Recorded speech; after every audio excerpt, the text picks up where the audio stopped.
જ્યારે કોઈ માણસ છે ને તમને જ્યારે જરૂરિયાત હોય ત્યારે તમારો ઉપયોગ કરે અને જરૂરિયાત પૂરી થાય એટલે પછી તમને એ બોલાવે પણ નહીં. સુવિચાર છે એ મને અત્યારના દરેક વર્ગ માટે, દરેક સમાજ માટે, દરેક લોકો માટે આ યોગ્ય લાગ્યો કે જ્યારે તમે આંધળા હોવ છો ત્યારે તમે જે લાકડીના સહારે તમે ચાલતા હોવ છો, જે લાકડીથી તમે રસ્તો ગોતતા હોવ છો અને જ્યારે તમારી પાસે આંખ આવી જાય છે ત્યારે તમે એ છોડી દેતા હોવ છો. એ રાજકારણને લઈને, અત્યારની ઇલેક્શનને લઈને મેં કોઈ આ સૂચન નથી કર્યું. જેમને એ લાગતું બંધ બેસતું હોય એ તમામ આ વસ્તુને માથા ઉપર લઈ શકે. ચૂંટણી સમયે ઉદ્યોગપતિ મહેશ સવાણી કે જેમનું દર્દ છલકાયું છે. એક્સ પ્લેટફોર્મ પર મહેશ સવાણીએ વેધક પોસ્ટ કરી છે. ઉદ્યોગપતિ મહેશ સવાણી એ સમાજ સેવા માટે જાણીતા છે. ત્યારે જ ન્યૂઝરૂમ ગુજરાતની યુટ્યુબ ચેનલને સબસ્ક્રાઇબ કરો અને ઇન્સ્ટાગ્રામ અને ફેસબુક પર ફોલો કરો. અપડેટ રહો, સત્યની સાથે રહો.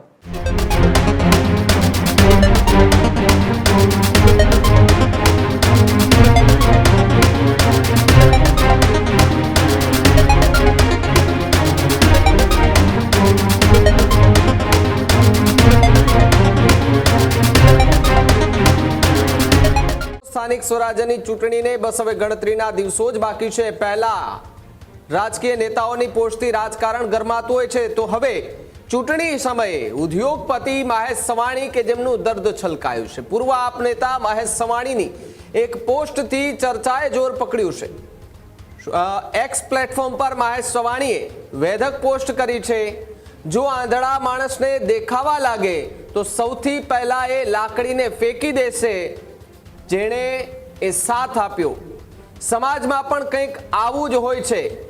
ઉદ્યોગપતિ મહેશ સવાણી એ સમાજ સેવા માટે જાણીતા છે, ત્યારે આ પ્રકારની પોસ્ટ કયા સંજોગોમાં કરી તે અંગે પણ એક સવાલ જે છે તે અહીંયા ઊભો થતો જોવા મળી રહ્યો છે. ત્યારે ઉદ્યોગપતિ મહેશ સવાણી કે જેમનું ખૂબ મોટું નામ છે ને સુરતમાં દીકરીઓ જે હોય છે તેમના લગ્ન પણ કરાવે છે અને ધામધૂમથી એક આયોજન કરવામાં આવતું હોય છે. જોકે પહેલા એ સમાજ સેવાની સાથે સાથે રાજકારણમાં પણ હતા. આમ આદમી પાર્ટીમાં જોડાયેલા મહેશ સવાણી ત્યારે પણ અનેક વખત તેમણે એ ભાષણો આપેલા, પરંતુ આમ આદમી પાર્ટીનું જ્યારે ગુજરાતમાં થોડું વર્ચસ્વ જામ્યું ત્યારે મહેશ સવાણી આમ આદમી પાર્ટીમાં જોડાયા હતા, જે બાદ તેઓએ રાજનીતિથી દૂર રહેતા જોવા મળ્યા હતા.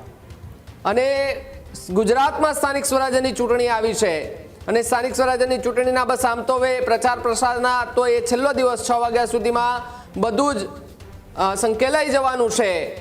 પરંતુ એ પહેલા મહેશ સવાણી કે જેમણે એક પોસ્ટ કરી છે ને આ પોસ્ટથી હાલ ચર્ચા જે છે તે થતી જોવા મળી રહી છે. ત્યારે મહેશભાઈ મારી સાથે ફોન લાઈન પર જોડાયા છે.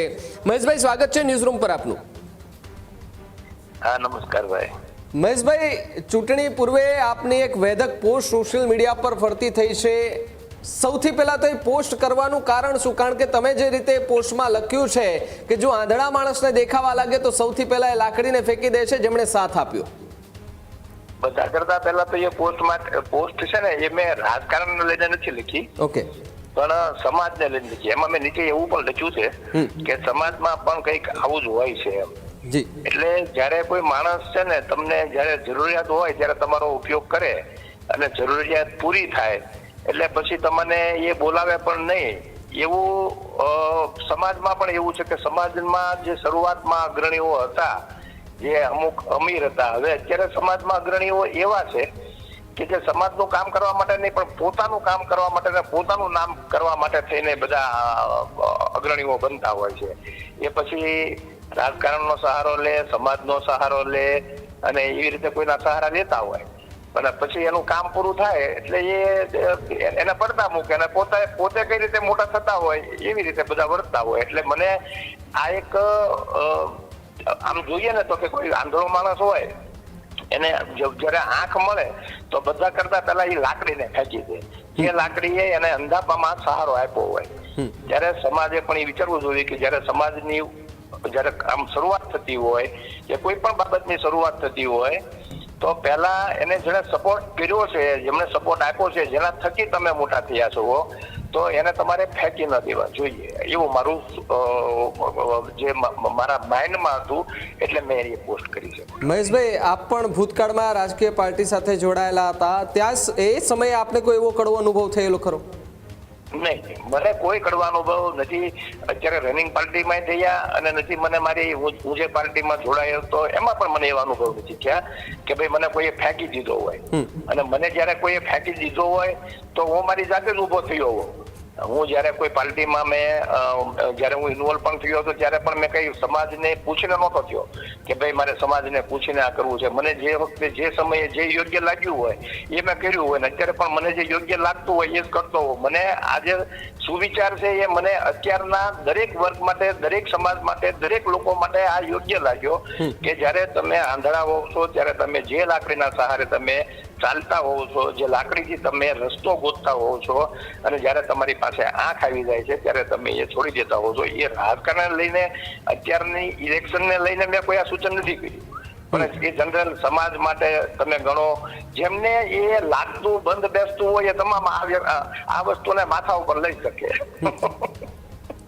મહેશભાઈ, આપ સમાજ સેવા સાથે જોડાયેલા છો, શું આ શબ્દો એ સમાજના કોઈ આગેવાનો માટે છે?